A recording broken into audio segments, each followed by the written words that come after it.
Hi guys, I'm Ms. Elander, and today we're going to talk about the elements of research writing for your final paper. Yay! For English 1301. So let's get started. So first, what is a research paper and how is it any different from your other papers? I know you've been required to use sources for your other papers, and that's kind of confusing because how is this a research versus your other papers? And how is the structure or the mode of research writing different than argumentative, persuasive, or narrative that we've written so far? So first, a research paper is a piece of academic writing. So we're basing it on your own research on a particular topic and the analysis and interpretation of your research findings. So specifically for this paper, you're identifying an opposing viewpoint, then narrowing down your strategy, which I'm going to teach you today, and you're going to conduct credible and reliable research. In this essay, you're going to present each side of your argument objectively with research and maintain an academic and unbiased tone until the conclusion where you can present your side. So to start with academic writing, it's really imperative that we have a narrow scope. So what happens a lot of times is when we go to write a paper, we think, the bigger my subject, the more I have to write about, the easier I'll get to 1,500 words. What I'll tell you is the wider your scope is for your topic, the harder it is to write about it, because you're trying to expand and explain all these really intricate parts, but you're not giving them the time and space needed to really touch on them. So for this paper, the first thing we need to do is narrow our topic. So these are the 4 strategies we use when narrowing a topic. So first we need to look at the issue at hand, what you're researching. So from your preliminary research, think about what are the opposing viewpoints? Do you have a clear for or against or a side? Consider what other perspective or point of view someone could consider. Often things aren't so clear as black and white. Often when we look at issues, what people disagree on is really minor or really small. So think about what is that small issue? Another thing to think about is what general time period are you looking into? When we're doing research, specific dates are really helpful. So you look at the 2000s, 1915 and 1980, specific eras like the Gilded Age, Great Depression, or I could think about time as in like an age range. I could say adolescents, geriatric, say boomers, high schoolers, etc.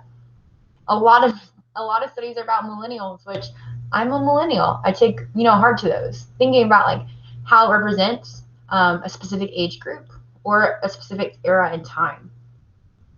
Also, you want to look at category. What group of people, places, or things are you wanting to focus on specifically? Instead of teenagers in general, maybe you're looking at teenagers who attend public high school or teenagers who are on social media. Or maybe it's just a fraction of those. You think of teen girls. And then lastly, you want to think about location. What is the place you're researching? This could be a location is in a specific geographical location like Texas, or you could say something like a specific team or organization. If you want to learn more about this, I'm going to link this video in the slides for you. It's about it's further information about how to narrowing strategies and how to narrow your topic. But hold on with me because we're going to continue. First thing you want to do is look at that point of contention. So contention is a point of disagreement or where they disagree. Many of the topics in opposing viewpoint are way more complicated than I'm for this or against this. And you'll find in life, often things are like this. It's not that we disagree on the outcome, it's that we disagree on how to get there. Narrowing a topic to a point of contention will better allow you to present both opposing viewpoints and perspectives for your subject.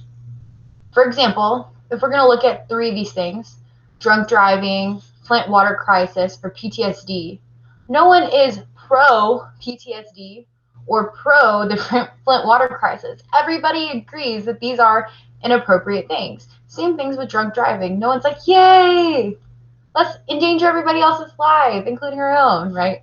That's not what we want to do. But you want to look at what is nuanced in these 3 things. What points can people debate about them or have different concerns? So this is where your popular sources come into hand. So when you're reading these popular sources, you want to think about what are people debating. What is their point of contention? So, for example, let's look at food safety. No one is for or against food safety. No one's like, I would really love my daughter to get sick from eating crops. No. But also, we have different information in different places that people can test. So I could say pesticide use is acceptable on food crops versus food crops should be grown organically. That could be a thing that people could contest. Is pesticides safe for our food crop? The next thing we're going to look at is an actual example of this. So after you've really narrowed into your topic, you want to think about the issue, time, category, and location. So this is my favorite example, bullying. On its own, nobody's pro-bullying. And if you are, I think you need to look into your heart and deal with that. But basically, in itself, bullying is not a point of contention. It's too general. It's too broad. Nobody wants to support bullying. But if we narrow down this topic, we can really find a specific point to look at. For example, let's look at an issue. What do I really want to focus on? Maybe I want to look at, in bullying, who is responsible for cyberbullying. So right there, I'm focusing in on online bullying, cyberbullying specifically, and thinking about who is responsible for it. When I think about this question, we're not looking at a judgment call, is it good or bad?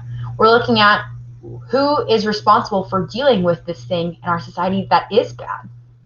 On the time period, I want to look at mental health issues, this time period where we're learning that teenagers and youth are drastically affected by social media usage, and it's causing anxiety, depression in teenagers, or they're at least closely related.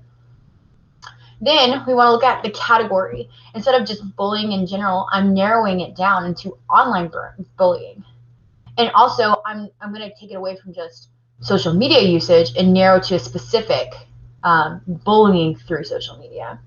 And then lastly, my location, I want to look at teens and high schoolers. So while I'm not looking at a physical location, I could say teens and high schoolers in America, or teens and high schools with social media access, but the idea that I'm narrowing to a specific group of people or group. So when I'm looking at this, can't y'all see that this, who is responsible for cyberbullying that has connected to higher mental health issues with teenagers when they are bullied online? It's a way more narrow focus to think about. So when I'm looking at this, we think about our 4 sections of our paper to outline. We have our introduction. So in that introduction, I would talk about what is the background of social media cyberbullying, who does it affect, and what are some of those that background information I would need to know to explain my topic. And then I'm going to pick sides. I could say that maybe social media companies are responsible for ending cyberbullying, or I might say that it's a parent issue.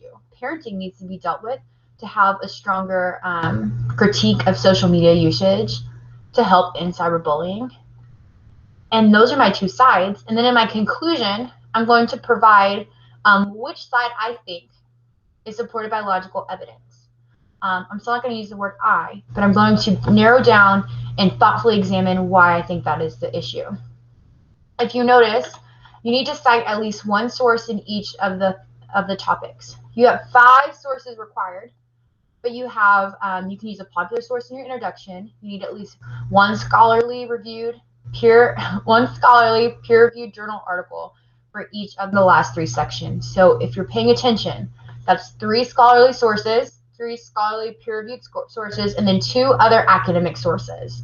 If you're using a popular source that is academic in nature, that is okay, as long as it meets the requirements of our CRAP test. All right, let's keep moving.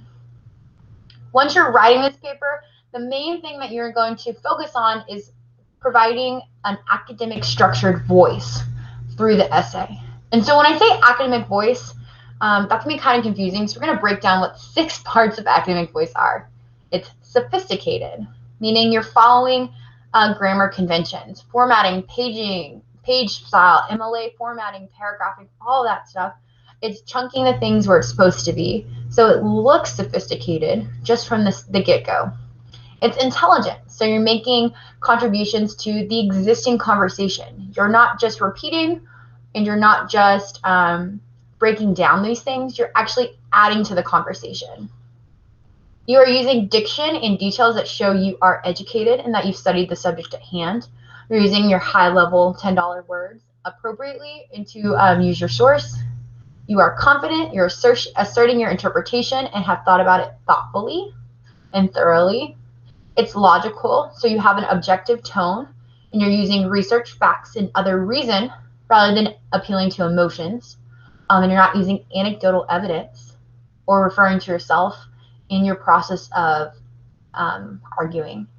And then lastly, you're respectful. So you're seeking to clarify or argue against, never to attack, demean, or deviate from, or never to attack, demean perspectives that deviate from your own. So it's okay to have disagreements with what you're doing, but you want to make sure you're handling them with a respectful way. All right, so why? Why does this matter? So think about it.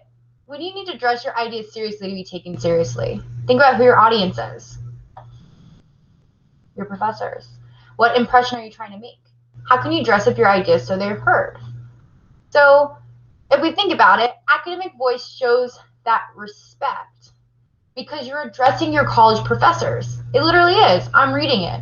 So failing to follow these conventions show the impression that you don't understand how to behave in an academic context or care.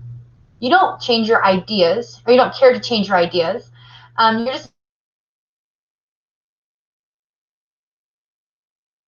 modifying the way you discuss them. So in the end, just because you're acting in a specific audience doesn't mean that your ideas have to shift. You're just changing the way we discuss them so that they're appropriate. All right.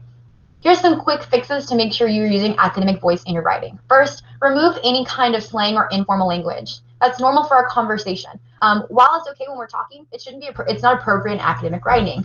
Things to consider are of examples that you might not even think of as slang. Instead of kids, using children.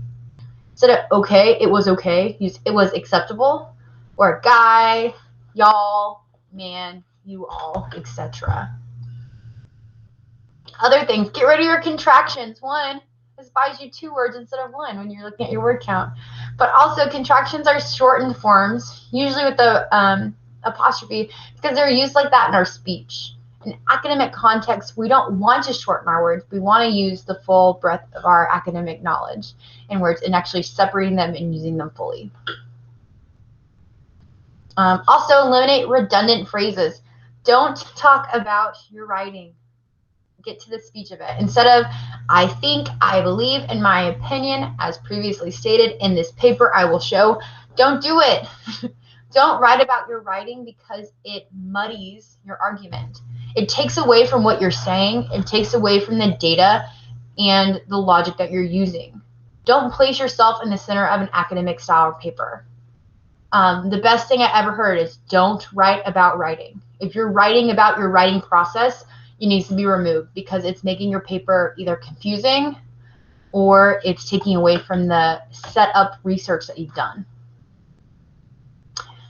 Don't use words that respond to the reader or yourself. You, me, I, we, us. Don't talk about the paper, the process of writing. Again, if you've noticed, this is the 3rd time we've talked about this today. Really important. It takes away from your academic voice and it makes you sound less strong as a writer. All right, eliminate dead words. So dead words are words that actually don't add any depth or any kind of insightful analysis. They're too vague to actually add meaning. So words like this are really, very, a lot, thing, happy, sad, mad. This quote shows, extremely, good, bad. Instead of these words, replace them with something of meaning, something that has connotation.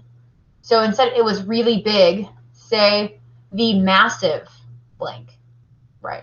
Or give me a specific number from your research. These words don't add depth. They just make your writing bland.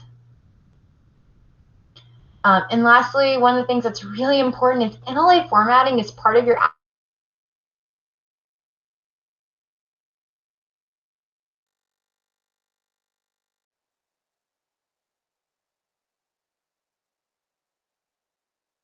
academic voice. If you're not having the correct header, your reader, that you don't care. And usually, if you don't care, that's a bad way to start the grading process, right? This shows that you can adhere to what is expected of you as a writer. All right. Now we're moving on to objectivity. Objectivity is being objective. We talked about this a lot in our last paper, or in paper 3, because we wanted you to have an objective style. This is what we're doing in this paper as well. So make sure you're writing anything that is free of unfair or one-sided opinions. And remember, objective means to write with curiosity towards a present opinion instead of trying to present your personal preferences. Please note, your essay should remain objective into the conclusion paragraph when you're going to be able to promote what side you think is best.